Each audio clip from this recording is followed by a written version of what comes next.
Mayo, 6:00 ng gabi, dumidilim na ang langit sa ilalim ng tulay sa gilid ng riles ng tren. Lumang trapal, tahon ng appliance at sirang kariton ang naging tahanan ng 7 bata. Dito nakatira si Jomar, 16 years old na binatilyo, ang panganay at pinakamatanda sa grupo. Sa kanya nakasalalay ang 5 buhay. Mga kapatid niyang sina Rina, 9-year-old, Noel, 8 years old, at Benji, 6 years old, at 2 pinsan mula sa nasunugan nilang baryo sa Rizal. Sina Dalia, 8 years old, at Pilo, 7 years old.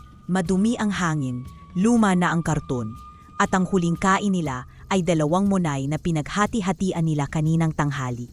1 kalahating piraso para sa 6, walang palaman. Nakatulala si Rina, yakap-yakap ang plastik na manika na walang mata. Sa tabi niya si Noel, ginuguhit sa lupa gamit ang batong matulis ang isang bahay na may bubong. Sa gilid, si Benji ay tulog na, pero halatang nananaginip ng masama. Gumagalaw ang bibig, umiiyak ng walang tunog. Samantala, si Jomar ay tahimik na nakaupo sa tagiliran ng baradong kanal. Pinagmamasdan ang langit na walang bituin. May hawak siyang sira-sirang pitaka na dati ay sa tatay niya. Walang laman, walang larawan. Pero amoy pa rin ang luma nitong pabango, isang alaalang pilit ng binubura ng alikabok ng kalsada. "Kuya," mahinang boses ni Talia. Kailan po tayo kakain?" Di agad sumagot si Jomar.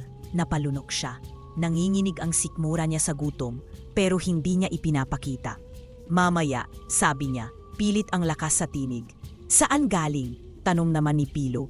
Nakataas ang kilay at giugusot ang t-shirt niyang may tatakpan ng donation. "Relief goods from Typhoon Ulysses." "Kukuha ako," sagot ni Jomar. "May mga tira-tira sa tapat ng palengke." "Hindi ba masama yun, kuya?"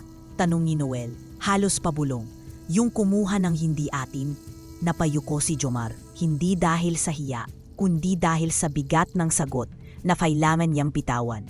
Mas masama yung hayaang magutom ang mga bata. Tahimik, walang nagsalita. Kahit ang ilog sa ilalim ng tulay ay tila nanahimik sa dami ng basura. Maya-maya si Rina ay lumapit kay Jomar, nilapat ang noo sa balikat niya. "Huwag kang magtagal ha, kuya." "Hindi. Basta bumalik ka." Si Jomar ay humina ng malalim. Pinisil ang kamay ng kapatid. "Alam mo naman na ang kuya ay laging bumabalik para sa'yo, di ba?" At sa gabing iyon, habang ang lungsod ay nababalot ng usok at busina, lumakad si Jomar papunta sa trapiko. Hindi dala ang pagnanasa, kundi ang pangangailangan.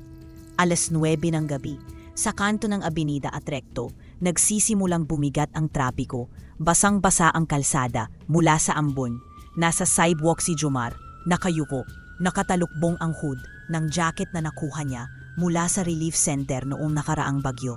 Sa kanan niya, may karinderya, amoy pritong isda.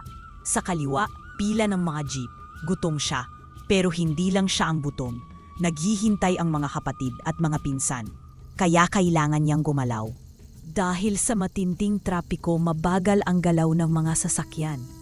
Kanina pa niya sinusundan ang isang jeep na papuntang Blumentritt. Nakita niya ang target. Isang babae, nasa late 20s, naka-office uniform, may malaking bag sa kanduan. Pero ang cellphone, nasa kamay. Busy sa pagtatype. Hindi siya tumitingin sa paligid. At huminto ang jeep. Oras na. Lumapit si Jomar na parang anino. Hindi niya ginamit ang lakas. Hindi niya kailangan ng dahas. Sanay siya sa kilos, sa timing. 1 segundo, hinawakan ang bintana. 2 segundo, mabilis na sinunggaban ang cellphone mula sa kamay ng babae. 3 segundo, tumakbo pabalik sa eskinita. "Hoy, magnanakaw!" sigaw ng babae. Nanginginig ang tinig, pero huli na. Tumakbo na si Jomar sa tagong daan sa likod ng pawn shop, lumiko sa eskinita, tumalon sa bakod ng abandonadong compound. Mabilis ang hininga niya, kumakabog ang dibdib, pawis na pawis ang palad kahit malamig ang hangin. Sa kamay niya, isang mamahaling cellphone, Samsung, malaki. May fingerprint scanner, may SIM, may case na kulay rosas, may sticker ng pusang nakapikit. Sa loob ng isang sirang warehouse, nakaupo siya sa sulok. Nilabas ang cellphone. Binuksan. Hindi nakalak. Una niyang nakita, wallpaper ng babae kasama ang isang bata. Masaya ang bata, nakangiti. Parang edad ni Benji. Napahinto si Jomar. Hinawakan niya ang telepono gamit ang dalawang kamay. Dahan-dahang binalot sa sako. Pambihira. May anak din pala siya. Tahimik ang paligid. Dinig niya ang tibok ng puso niya. Maya-maya, pumasok sa isip niya ang mukha ni Rina. Nilalagnat sa ilalim ng trapal. Si Noel, halos hindi na lumalabas dahil takot sa pulis. Si Benji paulit-ulit na nagtatanong, "Kuya, magugutom ba tayo mamamatay?" Muli niyang tiningnan ang cellphone. "Patawad po. Hindi ko to ginawa para manakit. Ginawa ko to kasi gusto naming mabuhay." Pagbalik niya sa tulay, tahimik ang gabi, umuulan na. Basa ang lahat. Nakahiga sa tagiliran si Rina, naninginig. Nilapitan siya ni Jomar. "Kuya, may pagkain na?" "Wala pang pagkain. Pero bukas, makakabili tayo." "Bakit?" "May nakuha ako." "Ano?" "Wag mo nang itanong." Sa tabi, si Pilo ay tahimik lang, pero ramdam ang tanong sa mga mata niya. Tahimik si Jomar. Umupo sa gitna nila. Tinakpan ng kanyang katawan ang mga bata mula sa ambon. Nilapat ang pisngi sa basang dingding. Minsan, kahit mali ay kailangang gawin. Pero hindi ito habang buhay. Hindi ito panghabang buhay. Sa labas ng trapal, patuloy ang ambon. Hindi ulan na buhos, kundi parang mga luha ng langit, patigil-tigil pero paulit-ulit. Hindi siya agad nakatulog. Sa loob ng kanyang dibdib, may kulob na ingay. Parang gutom, pero mas malalim. Parang paghihiganti ng konsensyang ayaw matahimik. Sa kanyang isip, muling bumalik ang imahe ng babaeng ninakawan niya kanina. Ang pagkagulat sa muka, ang wallpaper sa cellphone, ang batang may ngiti. Kung ako yung nanay at si Benji yung anak, anong mararamdaman ko kung may kumuha ng gamit ko? Napapikit siya. Ngunit kahit pumikit, di siya matahimik. Kinabukasan, mainit na naman. Hindi pa sumisikat ang araw, umuusok na ang aspalto. Sa ilalim ng tulay, tahimik na natutulog ang mga bata. Yakap-yakap ang gutom at pagod. Si Jomar ay gising na. Hawak ang lumang sako, nakatsinelas na butas ang talampakan. Wala na silang pagkain, kahit tubig, kahit asin. Kaya lumakad siya, walang imik, patungo sa mga pamilyar na tambakan. Sa bawat hakbang, umaasang may makitang naitapong pagkain. Pero sa buong daan, puro langaw, amoy bulok at sira-sirang plastik ang sumalubong sa kanya. Hanggang sa makaraping siya sa likod ng isang lumang convenience store na matagal nang sarado. Sa sulok ng tambakan, may isang bukas na plastic bag at sa loob nito, isang loaf bread. Lukot ang plastic. May mga parte ng puting amag sa gilid. Basa ang ilalim, parang nababad sa gatas o tubig ulan. Dinampot ni Jomar ang tinapay. Amoy panis, pero hindi pa buo ang pagkabulok. Tanggalin lang yung may amag. Okay na to para kina Rina. Bulong niya sa kanyang sarili. Pati kay Benji, pati kay Noel. Pinunasan niya ang kamay at nilagay ang tinapay sa loob. Napangiti siya kahit kaunti. Isang tagumpay, hindi para sa sarili, kundi para sa mga bata.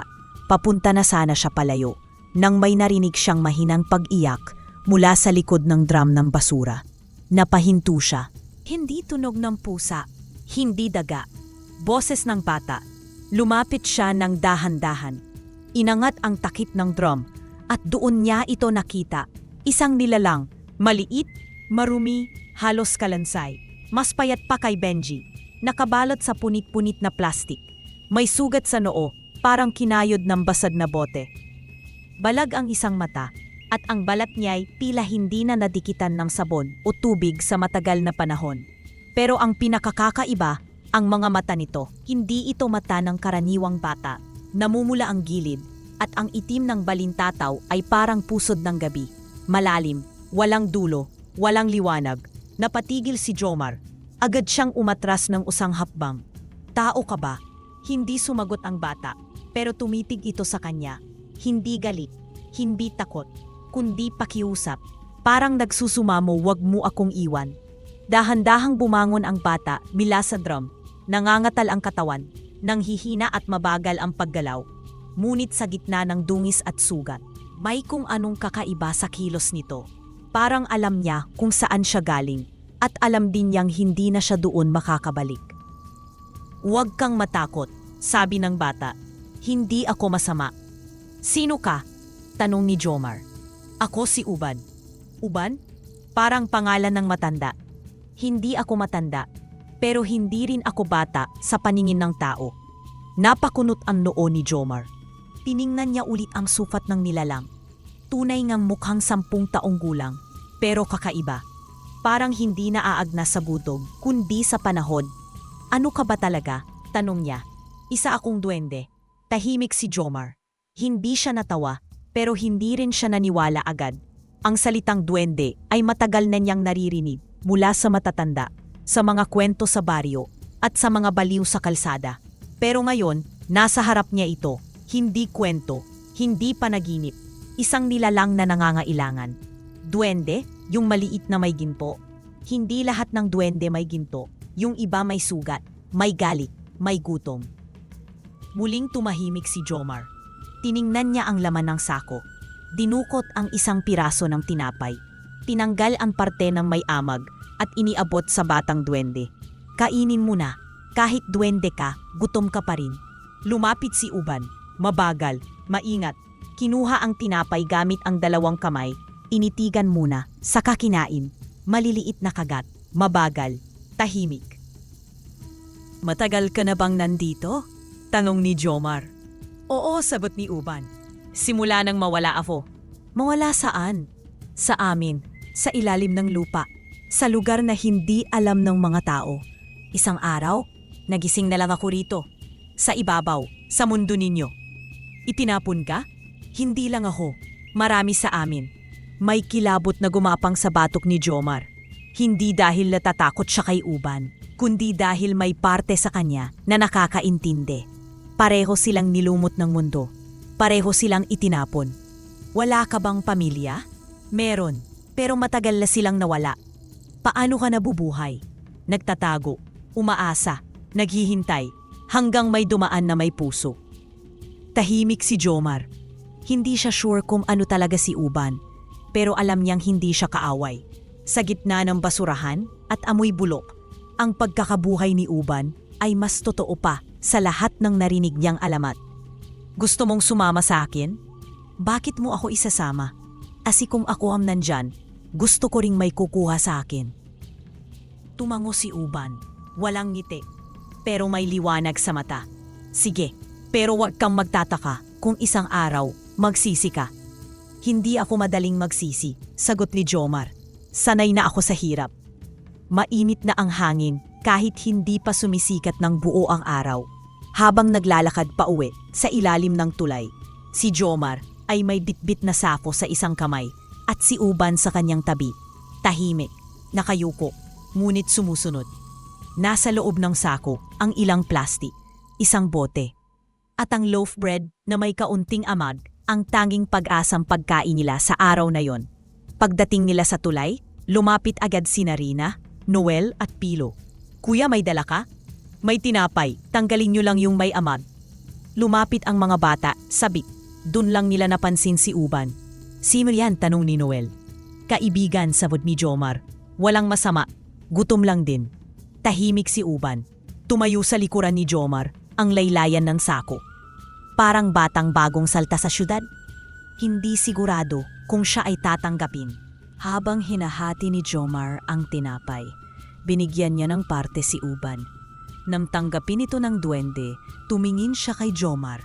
Seryoso ang mukha, matay matalim, ngunit may bigat ng paggalang. "Salamat," bulong ni Uban. "Hindi mo kailangan magpasalamat," sagot ni Jomar. "Pareho lang tayong gutom." "Hindi lang gutom ang tinawid mo," sagot ni Uban. "Hindi ako ordinaryo, Jomar. Tandaan mo yan." Nagkatinginan silang dalawa. Isang tinginan ng pag-unawa. Parehong nilalang na hindi na tinanong kung bakit sila nag-iisa sa mundo. "Kaya mo bang tumanggap ng pasasalamat?" tanong ni Uban. "Pasasalamat?" "Oo, yung tunay." Hindi ko alam. Hindi pa ako nakakatanggap niyan. Ngumiti si Uban. Mahina, halos hindi mo makita sa liwanag ng umaga. Hindi ako ordinaryo, Jomar. May dala mga bagay na hindi mo makikita sa palengke, sa simbahan, o kahit sa pinakapayapang panaginip. Anong ibig mong sabihin? May mga bagay akong kaya kong gawin. Maliit lang, pero sapat para makaligtas ang mga gaya ninyo. Hindi nakaimik si Jomar. Sa dami ng narinig niyang kwento sa lansangan, duwende sa balon, multo sa jeep, engkanto sa poste, wala siyang kailanman pinaniwalaan. Hanggang ngayon, kung may kapangyarihan ka, bakit hindi mo gamitin para makabalik sa mundo mo? Ginamit ko na, paulit-ulit, pero ako'y nabigo. At bawat paggamit, may kabayaran. Anong kapalit? Katawan, panahon, buhay. Tumigil si Uban, pinikit ang mga mata, huminga ng malalim. Pero para sa'yo, Jomar, gagamitin ko ulit. Napatitig si Jomar. Para sa akin? Oo. Dahil binuhay mo ako sa isang paraan na mas mahalaga pa sa mahika. At sa simpleng tinapay at tingin, nagsimula ang isang kasunduan. Hindi batay sa utos, kundi sa pagkilala.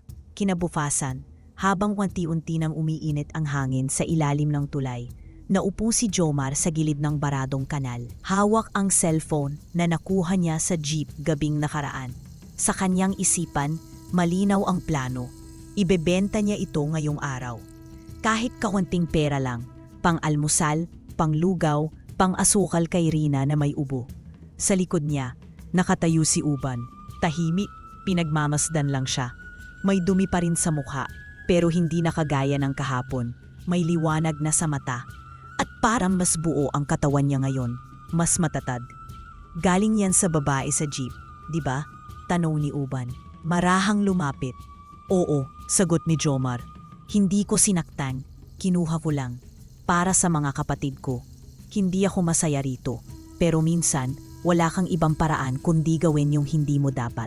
Hindi sumagot si Uban. Sa halip, nilapit niya ang kamay sa harap ni Jomar. Pahawak! Sa cellphone? Tumango si Uban. Inabot ni Jomar ang cellphone, pero hindi pa man niya tuluyang naiaabot. Bigla itong nawala sa kanyang palad. Hoy! Hindi pa man tapos magsalita si Jomar ay napansin niyang nasa kamay na ni Uban ang cellphone. Hindi siya lumakad, wala siyang inabot. Parang basta na lang lumitaw iyon sa kanyang kamay. Paanong? Mumiti si Uban. Isang example pa lang yan ng mahika. Hindi panaginip. Hindi kwento ng lasing at hindi rin para sa laruan o palabas. Tumingin si Jomar, may gulat at manghang magkahalo. Parang batang unang beses nakakakita ng apoy. Ibig mong sabihin, kaya mong gawin yan kahit kailan? Oo, kaya kong itago ang mga bagay. Ilipat, gawing hindi kita. Baguhin ang anyo, pigilin ang tunog, takpan ang amoy. Ibig sabihin, kung gusto ko, kung kailangan ko pwede tayong gumawa ng kahit anong imposible? Hindi agad sumagot si Uban. Tumingin lang siya kay Jomar. Matagal, malalim, tila sinusukat ang puso nito. At sa dulo, tumango siya. Tutulungan kita, Jomar. Gamit ang aking mahika. Isang tanghali, mainit ang hangin, mabigat, sa palengke, amoy panis na isda, puyong dugo, at pawis ng tumadaang mazatao. Sa likod ng isang saradong ukayan, nakasilong sina Jomar at Uban. Tahimik na pinagmamasdan ang makipot na daan papasok sa hanay ng tindahan. May mga itlog, tinapay, gatas, saging at marami pang iba. Mga bagay na hindi para sa luho, kundi para mabuhay. Yan ang target, bulong ni Jomar habang pinapahid ang pawis sa batok. Kaya mo bang itago tayo? Mumiti si Uban. Payat ang ngiti ngunit may mabigat na katiyakan. Hindi kita itatago, sagot niya. Lilinlangin ko sila. Gagamit ako ng mahika at hipnotismo. Hindi yung parang sa palabas. Hindi rin sila matutulog. Iikot lang ang atensyon nila sa ibang mga bagay. Tayo'y magiging parang hangin sa kanila. Lumapit siya kay Jomar. Marahan. Idinampi ang dalawang daliri sa sentido nito. Pumikit si Uban, huminga ng malalim at bumulong sa wikang hindi alam ng mga tao. Sa loob ng isang tibok ng puso, nagbago ang paligid. Humina ang ingay. Parang pinahina ang tunog ng mundo. Ang mata ng tao ay bukas, pero walang nakakakita sa kanila. Parang sila'y naging silweta sa gitna ng liwanag. Naglakad sila, magkatabi. Si Uban, dumampot ng tray ng itlog. Si Jomar, kumuha ng tinapay, gatas, at saging. Ang mga indera ay nakangiti sa ibang direksyon. Wala ni isa ang tumingin. Ang mga tanod na nakatambay sa dulo ng kalsada ay nagkakamot lang ng tiyan. Tahimik, mabilos, tuloy-tuloy. Pagkalabas nila sa palengke, huminto si Uban, kumindat. Tapos na, gising na sila, at bigla bumalik ang lahat. Ingay, amoy, sigawan. Parang walang nangyari. Parang hindi sila dumaan. Tumingin si Jomar sa sako. Mabigat, may laman, may pagkain. Tumingin siya kay Uban, hingal na hinahabol ang hininga. Magkahalong takot at tuwa ang kumalos sa kanyang dibdib. Parang dalawang demonyong nagtatalo sa loob niya. Ganito lang pala kadali? Kung alam mo kung saan titira ang mahika, sa pagitan ng mata at isip, madali ang lahat, sagot ni Uban.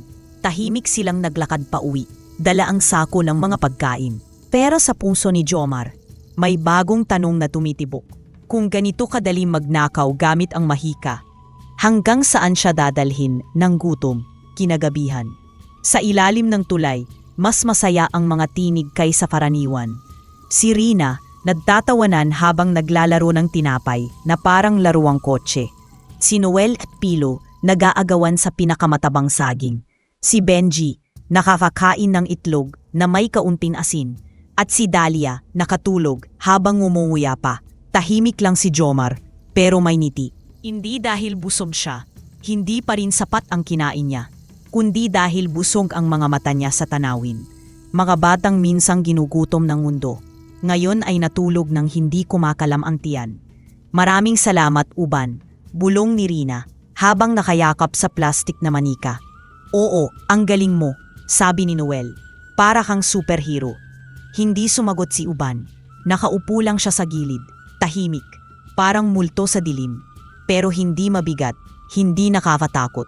Parang bantay, parang anino ng tulong. Tumingin si Jomar sa kanya. Totoo bang kaya mong gamitin ang mahika mo sa akin kahit saan? Oo, sagot ni Uban. Hanggat hindi ako nalalayo sa'yo, kahit sa kulungan ng mga mayayaman. Ilang araw matapos ang unang misyon, nasa tapat sila ngayon ng isang malaking mall sa Cubao. Malamig sa loob. Makinis ang sahig, makintab ang mundo. Uban, bulong ni Jomar habang pinagmamasdan ang mga gadgets sa loob ng store. Posible ba to? Oo, sagot ni Uban, walang pag-aalinlangan. Gamit ang mahika at hipnotismo, posible ang imposible. Naglakad sila papasok. Sa unang tindahan, electronics, cellphones na sobrang mahal, kahit isa lang. Nakatayo ang dalawang sales lady, nakatingin sa monitor. Lumapit si Uban, bahagyang pumikit, bumulong. Isang manipis na usok ang lumabas sa ilong niya, halos hindi mapansin. Tumama ito sa mukha ng dalawang sales lady. Tumiting si Jomar. Hindi niya alam kung ano ang mas nakakakilabot, ang katahimikan ng lugar. O ang paraan ng pagkilos ng mga tao. Kasi sa susunod na iglap, Sir, gusto mo bang i-check ito? Sabay abot ng sales lady ng bagong cellphone. Libre lang ang try, ngiti pa niya. Subukan mo muna, huwag kang mahiya. Parang siyang robot, parang wala sa sarili. Si Jomar, nanininig ang kamay habang kinukuha ang telepono. Hindi niya alam kung tatawa, matatakot o tatakbo. Ngayon, umalis tayo, bulong ni Uban. At pagtalikod nila, parang may hangin na sumabay. Ang alarms, wala. Ang gwardiya, umitingin sa ibang direksyon. Ang mga kamera, nagblink lang tapos itim na. Lumabas sila ng mall na parang wala lang. Sa kamay ni Jomar, isang cellphone na lampas 20,000 ang halaga. Anong nangyari sa kanila? Tanong ni Jomar, halos hindi makatingin sa likod. Hipnotismo at mahika, hindi kontrol, hindi utos, kundi kalituhan, sagot ni Uban. Sadyang mahina ang isip ng mga taong hindi gutom. Hindi nagtagal, nakahanap si Jomar ng koneksyon. Isang binatang sindikato sa gilid ng Quiapo ang tumanggap ng cellphone kapalit ng pera. Bago pa bro, sabi ng lalaki, bigyan kita ng 10,000. Kung may iba ka pa sana, mas malaki pa ang kita. Bumili si Jomar ng tsinelas, lapis, papel, gatas, lahat ng kailangan ng mga bata. Lahat ng dati imposibleng abutin. Sa ilalim ng tulay may bagong banig, may sabon, may kumot. Masaya sila. Pero sa gabi, habang tulog ang lahat, si Jomar ay nakaupo at nag-iisip. Hanggang kailan magiging para sa kanila, bago tuluyang maging para sa akin naman. Sa dilim, si Uban ay nakatitig lang sa kanya. Hindi nagsasalita, hindi gumagalaw. Parang naghihintay ng susunod na desisyon. 1 taon matapos ang unang hipnotismo sa palengke, maraming nagbago sa buhay ni Jomar. Hindi na sila natutulog sa karton sa ilalim ng tulay. May sarili na silang apartment sa sta. Mesa, 2 silid, may palikuran at kalan. May kurtina ang bintana, may lumang electric fan na umaandar pa rin sa init ng Mayo. Sa panahong iyon, gamit ang mahika ni Uban, nakapagnakaw sila sa mga mall. SM, Robinsons, minsan pati Glorieta. Minsang cellphone, minsang tablet. May pagkakataong relo, kamera, laptop. Sa bawat tagumpay, may bagong gamit, bagong ngiti, bagong pagkain sa lamesa. Masaya ang mga kapatid, masaya ang mga pinsan. Pero sa likod ng mga ngiti, unti-unting nanghihina si Uban. Dati ang balat niya ay may kaunting sinag, kahit madumi. Ngayon, kulay putik, lagi siyang pagod. At tuwing gagamit siya ng mahika, siya ay nauubo na at hinihingal. At si Jomar, mas lalong nalulunod sa ideya ng tagumpay. Lalong lumalalim ang pag-asa sa mahika. Ginagawa po to para sa kanila, lagi niyang sinasabi. Pero gabi-gabi, habang binibilang ang mga relot gadget, tinatanong niya ang sarili. Bakit parang ako na ang mas nasisiyahan? Isang gabi, habang sinusubukang ibenta ang isang mamahaling relo online, tinawag siya ni Uban mula sa sulok. Jomar, bakit? May hangganan ang mahika ko. Oo nga, kaya dapat mas malaki na ang susunod nating hakbang. Napatingin si Uban, namumugto ang mga mata. Hindi ako laruan, Jomar. Uban, hindi ko naman yon sinasabi. Pigil na sagot ni Jomar. Pero itinutulak mo ako. Hindi mo na ako tinatanong kung kaya ko pa. Wala na kaming ibang maaasahan, sambit ni Jomar. Ang boses ay puno ng panghihina. Sa kabilang silid, tumatawa si Noel. Si Rina ay nagsusulat. Si Benji, yakap ang laruang bago. Para sa kanila to, di ba? Bulong ni Jomar. Yun naman ang dahilan. Sandaling tatahimikan. Kaya pa ba natin? Dagdag niya, mahina pero totoo. Huminga ng malalim si Uban. Mabigat, mabagal. Tila bawat salita ay hinubot mula sa natitirang lakas niya. Isa pa, sagot niya. Isa na lang. Tumingin siya kay Jomar. Direkta, walang paligoy. Pero pagkatapos nito, kailangan mo nang mamili kung saan ka tatayo. Tanghali sa isang mall sa Makati. Nakasuot ng long sleeve si Jomar. May salamin sa mata, may shoulder bag, at lakad na parang may plano. Pumasok siya sa loob ng isang mamahaling tindahan ng alahas sa mall. Malinis ang sahig, malamig ang aircon, at ang amoy sa paligid ay hindi basta pabango, kundi halimuyak ng kayamanan. Mag-isa lang siyang pumasok. Pero sa kaliwang bahagi ng anino sa sahig, sa sulok na hindi binabantayan ng CCTV, may gumagalaw na tila alingasnas ng hangin. Si Uban. Hindi nakikita, hindi naririnig. Pero nandoon. Huwag kang titingin sa salamin, bulong niya sa loob ng isip ni Jomar. Ang mata ng tao, kaya kong dayain. Pero ang salamin, hindi palaging nadadaya. Tumango si Jomar ng bahagya, lumapit sa counter. Good afternoon, sir, bati ng sales lady, nakasmile. Looking for something special? Oo, yung bagay na hindi basta nalilimutan. May budget po ba tayo? Wala. Basta bagay sa espesyal. Habang abala ang babae sa paglabas ng mga singsing, 3 pirasong diamante tumitibok sa ilalim ng ilaw. Dahan-dahang gumalaw ang alinawngaw ng hangin sa likod niya. Tahimik. Walang nabangga. Walang tunog. Pero 1, 2, 3 alahas nawala. Hindi napansin ng babae. Patuloy lang sa paliwanag. Si Jomar ay kumindat. Alam ko na ang pipiliin ko, sabi niya. Pero babalikan ko kayo, miss. Tumalikod siyang walang dala. Pero ang bag niya ay mas mabigat na. Sa isang opisina ng security pin sa mall, pinapanood ang CCTV. Isang segundo, isang saglit. Habang tinitingnan ni Jomar ang singsing, bigla itong nawala sa video. Hindi kinuha, hindi binuksan ang case. Wala lang sa frame ang alahas. Tahimik ang motherguard. Sir, bakit?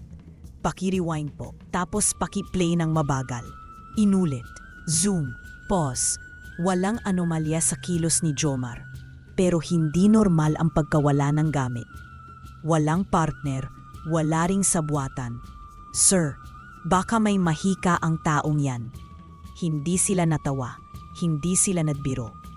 Ipa-report niyo sa pulis at NBI. At ipa-check na rin sa simbahan. Masyado nang maramin ang hindi maipaliwanag.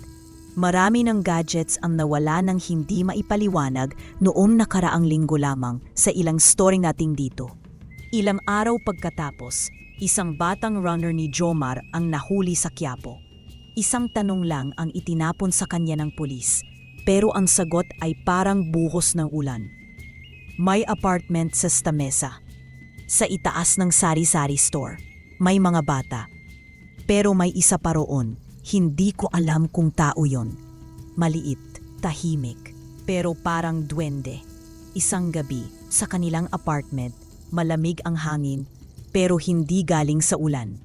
Si Jomar ay gising pa, nakatingin sa lamesa. May 3 singsing at 20,000. Pambayad ng renta, kuryente, pagkain. Pero ang dibdib niya parang may batong bumabara. Si Uban, nakaupo sa bintana, namumutla. Ang mga mata ay hindi makatingin ng diretsyo. Ang paghinga niya ay mababaw. May darating, mahinang sabi ni Uban, habang nakaupo sa malamig na semento. Pulis? Tanong ni Jomar, hawak pa rin ang bag ng pera, nanlalamig ang palad. Tumango si Uban, mabagal, mabigat. Oo, pulis, sagot niya. Hindi na siya nagdagdag pa. Tahimik, pero ang bigat ng sinabi niya ay parang humalo sa hangin. Mainit, mapanganib. Parang hindi lang pulis ang tunay na panganib, kundi ang bigat ng lahat ng maling desisyong hindi na maibabalik. Tumayo si Jomar. Lilipat tayo. Baka mahuli na tayo. Hindi tayo makakatakas kung hindi mo alam kung saan ka tatakbo. May plano ako. Ang tanong, Jomar, ano? May puso ka pa ba? O plano na lang ang natitira sa'yo? Sa madilim na refleksyon ng salamin, nakita ni Jomar ang isang taong halos hindi niya na makilala. Hindi na siya yung gutom na binatilyo sa ilalim ng tulay, kundi isang nilalang na pinakain ng kapangyarihan at unti-unting nilalamon nito. Kaya't noong gabi ring iyon, lumipat sila. Iniwan nila ang apartment sa Stamesa at nagtago sa isang abandonadong gusali sa gilid ng Pasig River. Sira ang bubong, mabaho ang hangin, may tunog ang mga aninong tila may sariling lakad. Pero dito, walang nakakakita, walang CCTV, walang pangalan. Di po rin nagsimulang mas lumala ang palagayan ni Uban. Dati, sa isang bulong lang, ay kaya niyang baguhin ang anyo ng paligid. Ngayon, may kapalit na, ubo, pamumutla at pagkalimot. Hindi lang lakas ang nauubos, Jomar, sabi niya minsan habang nakahiga, kundi ang buhay na ginamit para likhain ang mahika. Ngunit si Jomar ay abala sa mga plano, sa mga eskema, sa pag-aaral ng layout ng bangko. Abala siya sa susunod na target, sa pinakamalaking pagnanakaw na iniisip niyang magwawakas sa lahat. Sa loob ng abandonadong silid, may isa lang siyang target, isang bangko sa Mandaluyong. Isang sanay ng bangko na may medium-sized na vault. Hindi ganoon kaliit, pero sapat para pag-ingatan ng malaking halaga. 3 gwardiya ang naka-assign. 10 kamera ang nakakabit sa loob at labas ng gusali. At ayon sa tagalinis na nahipnotismo ni Uban, may higit sa 10 milyong pisong cash sa loob, nakaabang sa paglipat patungong head office. Isa na lang ito, sabi ni Jomar. Pagkatapos nito, tapos na talaga.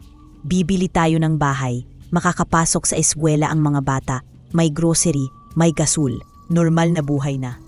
Tahimik si Uban. Hindi na siya mukhang mahiwaga. Mukha na lang siyang matandang kaluluwa sa katawan ng batang duwende. Hindi mo ba naririnig ang sarili mo? Tanong ni Uban. Anong sabi mo? Bibili ng bahay. Papaarali ng mga kapatid. Gusto mo ng ligtas at normal na buhay. Pero ang paraan, unti-unti mong pinapatay ang sarili mong pagkatao. Hindi ako pumapatay, sagot ni Jomar, mariin. Nagnanakaw lang ako. Pareho lang yon kung wala ka ng konsensya. Hinawakan ni Jomar ang balikat ni Uban. Magaan na ito, parang papel na pwedeng tanayin ng hangin. Alam kong nanghihina ka na, Uban. Pero kailangan pa kita. Sa huli lang. Isang beses na lang. Sigurado ka bang ito na talaga ang huli? Oo, pangako. Wala nang kasunod. Tahimik si Uban sandali, bago tumango. Sige, Jomar, pero tandaan mo, sa bawat huling beses ng magnanakaw, may kapalit. At hindi palaging pera ang kabayaran. Tahimik ang gabi sa gusaling wala ng pangalan. Nakatapat ang mapa ng bangko sa luma nilang mesa, may pulang pananda sa vault. Si Jomar halos hindi na makatulog. Hindi dahil sa kaba, kundi sa pananabik. Paulit-ulit niyang iniisip kung ano ang maaari mangyari pagkatapos ng huling job. Makakakain sila ng masarap, makakabili ng bagong sapatos, makakapag-aral sa pribadong eskwelahan ang mga bata. Magkakaroon sila ng tahimik na buhay, totoong buhay. Ito na ang huli, Uban, sabi ni Jomar, habang maingat na binabalot ang sako. Pagkatapos nito, tapos na ang gabi. Sisikatan na tayo ng araw. Pero si Uban, hindi natawa, hindi ring umiti. Tinapik lang niya ang kanyang dibdib, marahan. Parang kinakausap ang sarili. Sana tama ka, Jomar, bulong niya. At sana, kaya mong panindigan ang salitang tapos na. Isang gabing walang bituin. Sa tapat ng bangkong nakatayo sa gilid ng Mandaluyong Circle, tatlong nilalang ang naglakad sa dilim. Si Jomar, si Uban, at si Mitoy. Isang 18 taong gulang na barkada ni Jomar sa lansangan, dati ring magnanakaw ng bakal at baterya sa junk shop. Sigurado ka na ba? Anong ni Jomar habang tinatali ang buhok sa ilalim ng bonnet. Oo naman, sagot ni Mitoy. Sabi mo hati tayo sa kita, di ba? Isa pa, wala na rin naman akong pupuntahan. Ngumiti si Jomar kahit may kaba sa loob. Kapag pumasok tayo, tuloy-tuloy, walang atrasan. Sa likod nila, si Uban halos hindi na nakakalakad ng maayos. Ang balat niya'y kulay abo na, parang tuyong alikabok na lang ang bumabalot sa kanyang katauhan. Pero sa mga mata niya, nandoon pa rin ang kapangyarihan, ang huling alab. Handa na ako, mahina niyang sabi, pero ito na talaga ang huli, Jomar. Tumango si Jomar, sa loob pinilit niyang paniwalaan ang sarili, na ito ang huli, na tama ito, na walang masama kung pagkatapos nito ay magiging mabuti siya ulit. Ngunit ang kaluluwa ay hindi parang damit na pwedeng labhan matapos madumihan. Sa loob ng bangko, tahimik ang paligid. Isang hipnotismo mula kay Uban at nakatulog ang dalawang gwardya na parang sinapian ng gabi. Ang mga CCTV pinutol ang signal sa loob ng 20 minuto. Iyon lang ang kailangan. Bumaba silang tatlo patungo sa vault. Si Jomar ang may hawak ng sako, handa na sa pagkarga ng pera. Si Mitoy ang nagsisilbing lookout, nakabantay sa bawat galaw, bawat ingay. At si Uban, siya ang magbubukas ng daan gamit ang huling natitirang lakas ng kanyang mahika. Inilapit ni Uban ang mga daliri sa malamig na bakal ng pinto. Bumulong siya, mahina, halos parang paghinga lang, sa wikang matagal nang nalimot ng tao. Mula sa kanyang katawan, may isang aninong lumitaw, manipis, gumagapang at saka pumasok sa mismong bakal. Umalingaw-ngaw ang kakaibang kaluskos, parang kaluluwa ng mepal na gumigising. At sa isang iglap, bumukas ang vault, hindi sa pamamagitan ng susi o bomba, kundi parang binuksan ng hangin ang isang lihim na hindi para sa mga mortal. Tumitig si Jomar sa loob. Napakaraming pera, nakasalansan sa mesa, siksik sa bag, at nakatambak sa loob ng vault na parang hindi na uubos. Amoy tinta, amoy pangakong hindi na muling magugutom. At para kay Jomar, iyon ang sagot sa lahat ng lamig, gutom at takot na dinaanan nila. Para sa kanya, iyon ang anyo ng kalayaan. Ito na, bulong niya. para sa kanila.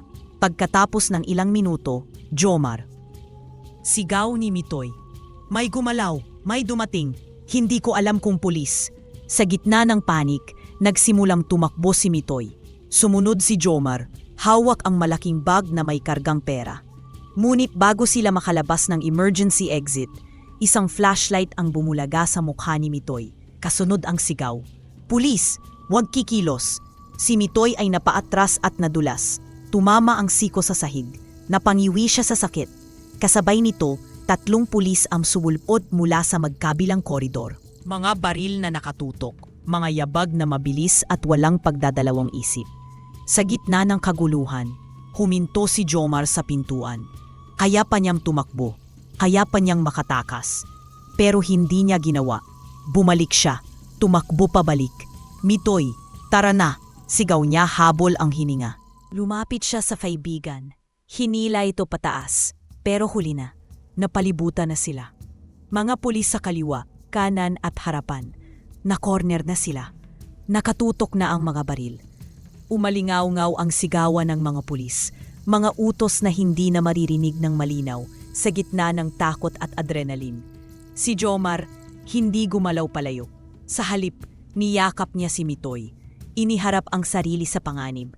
Hinaharangan ang katawan ng kaibigan. At mula sa likod, dahan-dahang lumitaw si Uban, namumutla. Nangangatog ang bawat hakbang. Pero ang kanyang mga mata, nagniningas, hindi ng galit, kundi ng natitirang kapangyarihang pinipilit pa ring mabuhay. Lahat ng ito, bulong ni Uban mula sa di kalayuan. Kasalanan kong hinayaan kang mahulog. Narinig ni Jomar ang tinig, mahina pero malinaw, tila dinadala ng hangin sa gitna ng kaguluhan. Uban, huwag, sigaw niya, pilit sumisilip mula sa pagkakasilong nila ni Mitoy sa gilid ng pader. Ngunit hindi na siya maririnig. Itinaas ni Uban ang isang kamay, at sa hangin ay tila may dumaloy na kakaibang enerhiya. Mahina, gasgas, pero buhay pa. Ililigtas kita, Jomar, wika niya. Isang beses pa, pero pagkatapos nito, tapos na talaga. Muling nagsalita si Uban, isang wikang hindi kayang unawain ng tao. Umikot ang hangin, tumigil ang lahat ng tunog. Ang mga ilaw mula sa baril at flashlight ng mga pulis ay kumislap, saka biglang namatay. Parang binura ng isang anino ang lahat ng liwanag. At sa isang kisap mata, nawala sina Jomar at Mitoy. Madilim ang paligid, basa ang lupa, maingay ang tulay sa itaas, pero sa ilalim nito ay katahimikan. Dahan-dahang iminulat ni Jomar ang kanyang mga mata. Mabigat ang kanyang katawan, pero mas mabigat ang kanyang dibdib. Sa tabi niya, si Mitoy ay gulat na gulat, hinihingal at hindi alam kung panaginip ba ang lahat. Anong nangyari? Paano tayo nakatakas? Tanong ni Mitoy. Nanginginig ang boses. Tahimik si Jomar. Hindi pa kaya ng kanyang bibig ang magsalita. Hindi pa rin matanggap ng isip ang sagot. Hinahanap niya si Uban. Hinaplos niya ang lupa. Tiningnan ang paligid hanggang sa makita ang maliit na katawan ng kaibigan. Si Uban, nakahiga. Di na gumagalaw. Nilapitan niya ito. Parang nag-aalangan. Parang ayaw niyang kumpirmahin ang kinatatakutan. Uban, tawag niya, halos wala sa boses ang lakas. Gising. Tumitig siya sa mukha ng duwende. Maputla, nanghihina. Ang balat nito ay hindi na kumikislap tulad dati. Parang abo, parang alikabok. Ngunit nang lumapit si Jomar, dumilat si Uban. Mahina, mabagal, pero gising pa. Ginamit ko na, sabi ni Uban halos pabulong. Ang natitira sa akin, lahat ng mahika, lahat ng lakas. Bakit mo ginawa? Nanginginig ang tinig ni Jomar. Bakit mo kaming iniligtas? Dapat ako ang... Shh! Mahina ang tinig ni Uban, pero malinaw ang laman. Ako ang may kapangyarihan. At ako ang pumili. Ginamit ko ang natitira. Hindi para magnakaw, kundi para magligtas. Ngayon lang ako naging totoo sa sarili ko. Umupo si Jomar sa tabi ni Uban. Hindi na niya namalayan na tumutulo na pala ang luha sa kanyang pisngi. Hindi mo kailangang mamatay, Uban, bulong niya. Pilit pinipigil ang pagiyak. Ngumiti si Uban. Pagod, ngunit payapa. Ang katawan, nawawala, Jomar. Pero ang kabutihan, hindi basta-basta naglalaho. Pumikit si Uban, dahan-dahan, parang natutulog. Patawad, bulong ni Jomar. Patawad kung dinala kita sa dilim. Kung minahal ko masyado ang mahika at nakalimutan kung sino talaga tayo. Alagaan mo sila. Mahina na si Uban, si Narina, Benji, Noel. Uban, huwag kang magpahuli, Jomar. Hindi lang sa pulis, kundi sa sarili mong kasakiman.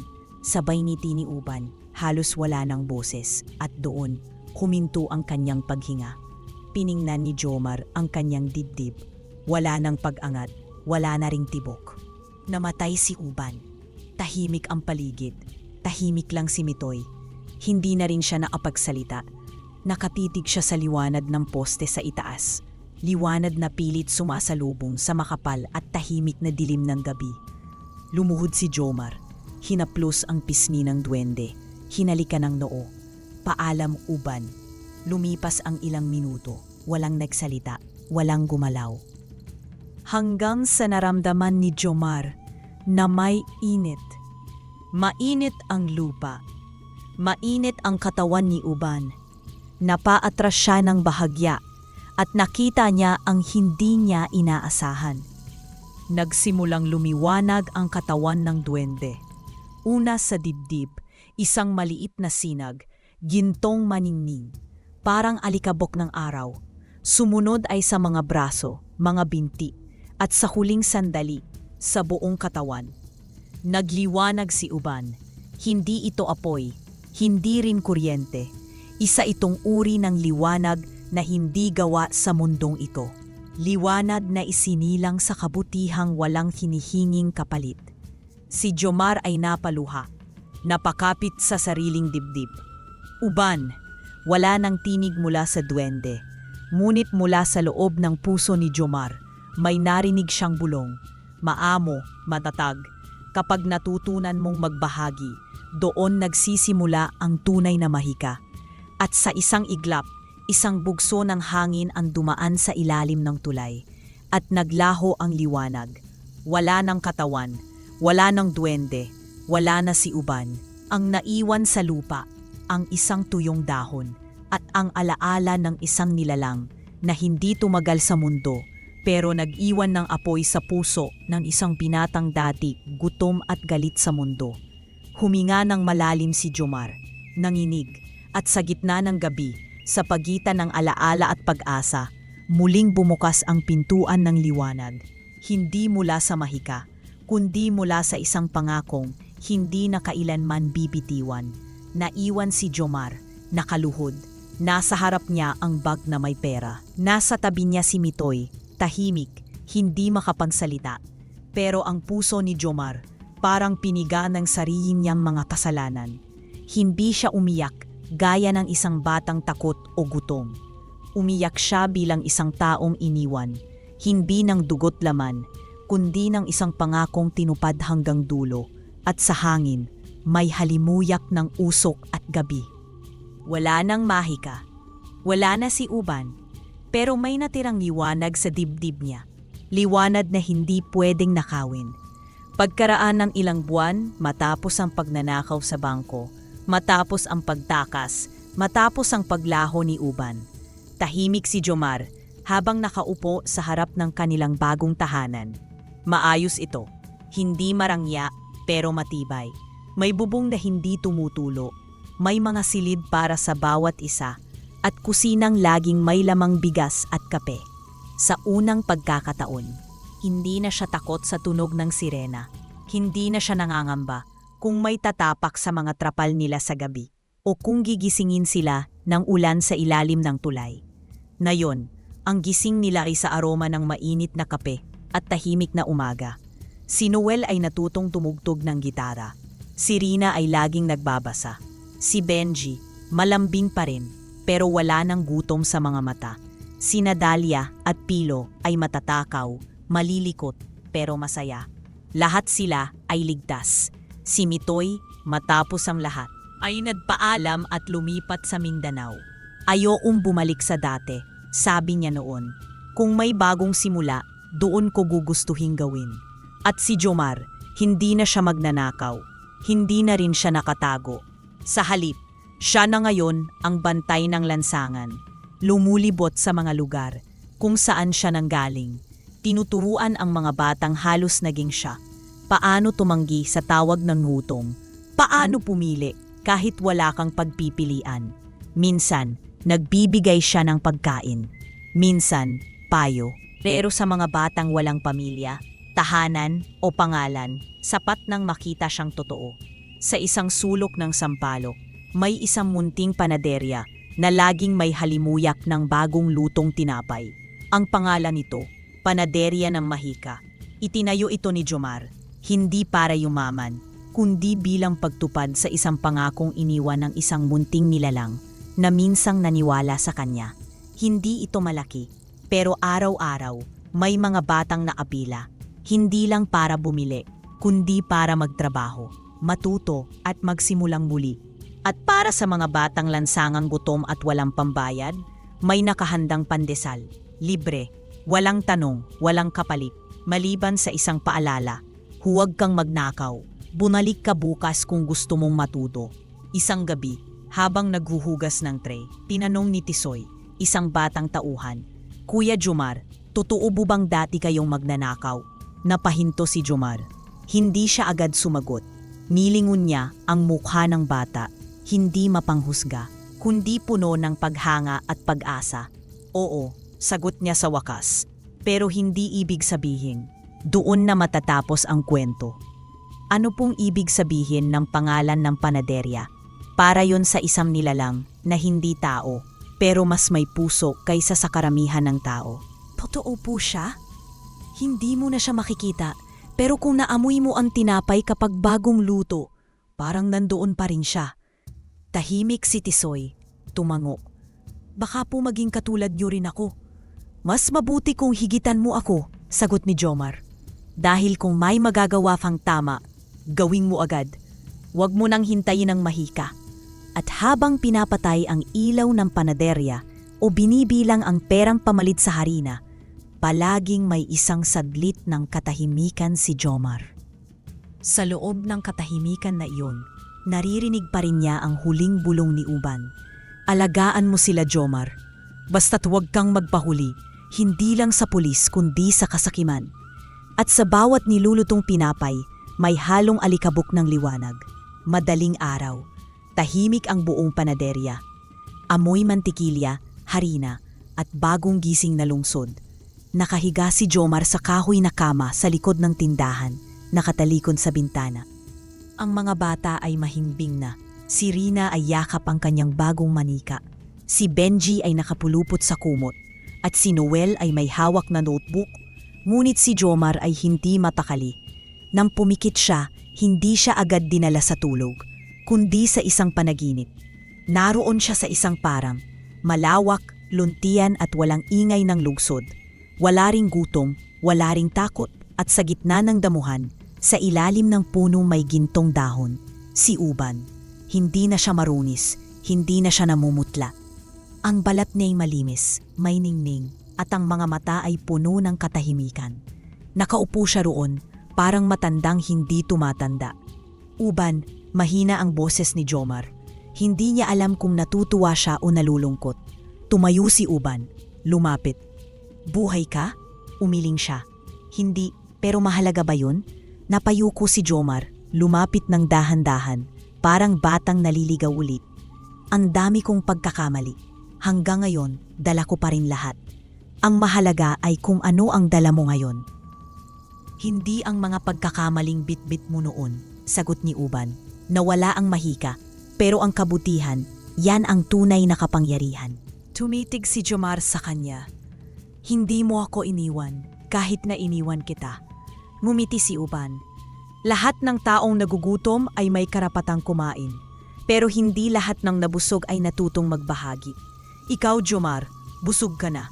Huwag mong sayangin ang pagkakataong ibahagi yon sa iba. At sa huling sandali ng panaginip, lumayo si Uban sa liwanag. Hindi nagpaalam, hindi rin naglaho agad. Naglakad lang siya palayo habang ang hangin ay amoy tinapay na bagong luto. Nagising si Jomar sa liwanag ng araw. Mainit pero hindi masakit. Tahimik ang panaderya, ngunit buhay ang paligid, ay amoy mantikilya, harina at bagong luto. Sa bawat kanto ng tindahan ay may alaala ng isang dating mundo na puno ng gutom. Pero ngayon, ito'y tahanan, isang panimula. Lumabas siya sa harap, bit-bit ang basket ng maiinit na pandesal.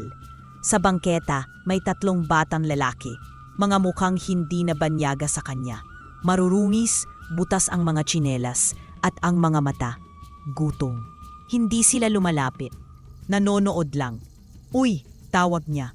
Nagulat ang isa, sabay atras. Pero hindi siya tumigil. "Hindi ko kayo pinapaalis. Lumapit kayo." Dahan-dahang lumapit ang mga bata. Sa paglalakad pa lang, halata ang pag-aalinlangan. Hindi dahil sa hiya, kundi sa sanay na silang pinapalayas. "Gusto niyo ng pandesal?" tanong ni Jomar, sabay abot ng tig-isa. Tahimik ang mga bata. Isa lang ang tumango. "Walang bayad ito, libre lang. Basta't huwag kayong magnakaw ha. At kung gusto niyong magbago ang buhay niyo, bumalik kayo bukas." "Babalik kuya?" tanong ng isa. "Para saan?" "Para matuto. Kung marunong kayong maghugas, magwalis, tumulong, may lugar kayo rito." Sa panaderya. Nagkatinginan ang mga bata. Sa pagitan ng gutom at tuwala, pumili silang tumango. Si Jomar ay ngumiti. "May isang duwendeng naniwala sa akin noon. Hindi siya tao, pero tinuruan niya akong maging mas mabuti sa tao. At ngayon, ako naman." At tuwing madaling araw, bumubukas ang panaderya ng mahika. Amoy tinapay ang buong kanto. Mula sa malayo, matatanaw ang mga batang dating lansangan na ngayon ay abala. Nagmamasa ng harina, nag-aayos ng tray, nagpapahid ng mantikilya sa pandesal. Pero higit sa lahat, may isang tungkulin silang hindi tinatalikuran. Ang pag-alaga sa mga katulad nilang minsang iniwan ng mundo. Si Jomar, hindi na siya binabagabag ng bangungot. Hindi na rin siya naghahangad ng mahika. Sapat na ang bawat pandesal. Sapat na ang bawat batang binibigyan niya ng bagong araw. Tuwing may dumadating, marungis, tahimik at gutom, inaabot niya ang tinapay, tubig at yakap na walang hinihining kapalit. At bago matapos ang bawat araw, habang nililinis ang mesa at pinapatay ang ilaw, napapatingin si Jomar sa sulok ng panaderya, kung saan, minsan sa gabi, tila may munting aninong dumadaan. Hindi siya sigurado kung si Uban ba iyon, pero alam niyang hindi pa rin siya nag-iisa. Dahil ang tunay na mahika ay hindi kailanman nawawala kapag ang puso ay marunong magpakain ng pag-asa.